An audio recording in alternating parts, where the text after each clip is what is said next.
Durant les mois d'été, les données macroéconomiques qui ont été publiées confirment un scénario plutôt positif dans l'ensemble des grandes régions économiques. Si on se concentre d'abord sur les données d'activité, comme les données dites soft, comme le PMI, ou les données dites hard, comme le PIB par exemple, on observe un développement tout à fait positif et constructif. Si on regarde l'inflation, et en particulier l'inflation sous-jacente, c'est-à-dire l'inflation sans les prix de l'alimentation et sans les prix de l'énergie, celle-ci est restée stable et a légèrement augmenté à la marge, ce qui signifie que c'est le moment idéal pour commencer une normalisation de la politique monétaire, mais encore une fois, sans stress, sans précipitation. Et finalement, le troisième élément qu'on observe, c'est le taux de chômage qui a continué à diminuer quasiment partout dans le monde et signale que la croissance est forte et en tout cas au-dessus de son potentiel. Du côté des marchés financiers, la situation est assez similaire. Au niveau du prix des marchés des actions, ils sont restés relativement stables durant les mois d'été. Les taux d'intérêt à long terme sont restés quasiment inchangés. La seule variable qui s'est véritablement modifiée, c'est le taux de change de l'euro. Et l'euro s'est fortement apprécié vis-à-vis du dollar, mais principalement par une nouvelle perception du risque, à savoir que l'Europe est devenue moins risquée qu'elle l'était il y a encore quelques mois.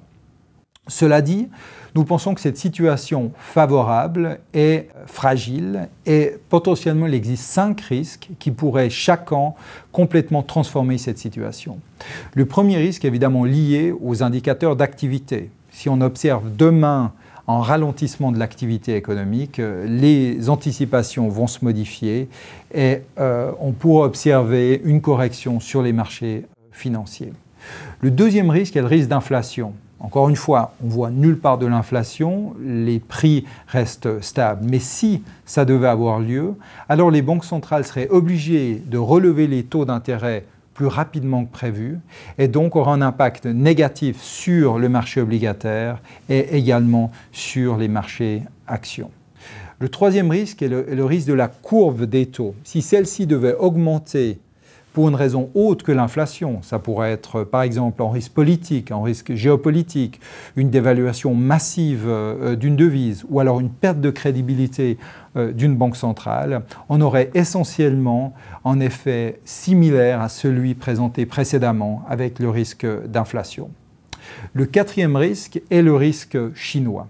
On sait qu'en Chine, la dette est extrêmement élevée et si la dette devait atteindre son pic et redescendre, donc créer ce qu'on appelle un deleveraging, on crée une pression massive sur la croissance chinoise, une pression massive sur le système financier chinois, que ce soit le système traditionnel bancaire ou le système non traditionnel, shadow banking, et donc des répercussions aussi sur le yuan, la devise nationale, et donc sur l'ensemble du système financier mondial. Cinquièmement, il existe aussi un risque de crédit au niveau de l'impulsion de crédit qui est toujours positive et donc indique qu'il existe toujours des investissements en équipement, même si ceux-ci sont relativement faibles. Et si cette impulsion de crédit devait devenir négative, alors on observerait probablement la fin du cycle d'investissement et donc la fin du cycle économique et avec les répercussions que ça a sur les actifs financiers. En résumé, notre scénario reste toujours positif. Parmi les 5 risques mentionnés, aucun d'eux ne semble se matérialiser, mais on reste extrêmement vigilant, car si l'un d'eux devait se matérialiser, on changerait radicalement notre scénario.